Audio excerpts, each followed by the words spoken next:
Tanora Piompitately avy ao Andramasina no nahazo ny larana voalohany tamin'ny fifaninanana fanatanterahana tetika azy 2024 izay nikarakarain'ny CRFAR Analamanga tohanan'ny forme prod ka notolorana fampitaovana mitentana retaprisa ariary.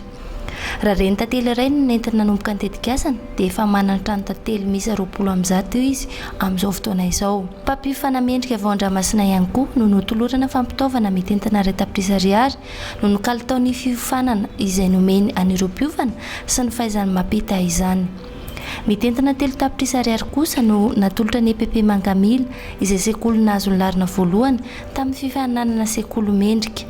Ary tanora misehatra amin'ny lalam-piariana fiompiana kofaka nanofo no nahazo ny larina voalohany tamin'ireo mbola tsy nahazo tohana ka nomena fampitaovana mitentana 10 sy 1 tapitrisa ariary.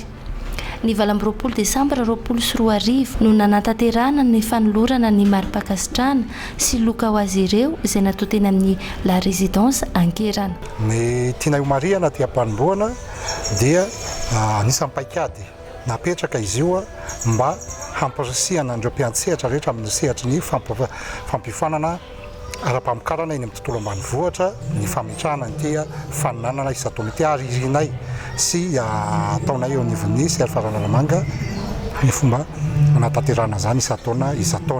isaorantsika hatreto aloha ny ministera ny fambolena sy ny fiompiana ronjona amin'ny alalan'ny tetikasa forme prod tamin'ny fanohanana sy ny fanekena nohana zany tetikasa faninanana izany. Ny tanterahana teto anio dia ny fanomezana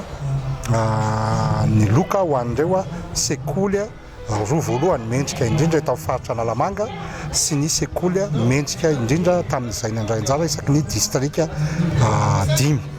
izay ny andray anjara tamin'ity faninay ity. Teo ihany koa ireo mpiantaolana anankitelo izay ny telo voalohany moa zany izay na niverina sy hita fa mendrika indrindra na nomeny betsaka indrindra tamin'izy ireo mba ho an'ireo tanora nofanina. Teo ihany koa ireo tanora izay efa nahazo ny tohana tamin'ny forme prod hoentiny manomboka ny tetikasany sy ireo tanora izay mbola tsy nahazo ny tosika ho fanomboana zany tetikasany zany akory nefa dia efa nanatanteraka n'ilay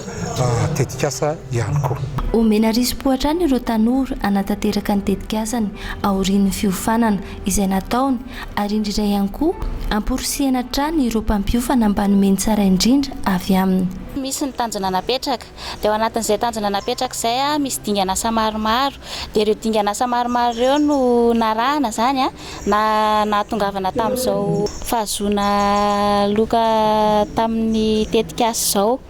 Ny tohana azo tamin'izany ompivavy dia niaraka tamin'ny fitaovana maromaro dia tao aorianan'izay nisy ny vokatra azy vokatra tsara moa zany satria izay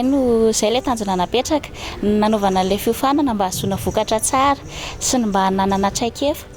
dia mbola mitohy hatrany moa ny fanaovana ny tetikasa io dia izao zany dia nahazo an'ilay loka io satria nanaraka tsakasy andavany an'ilay fiofanana natao dia ireo loka azo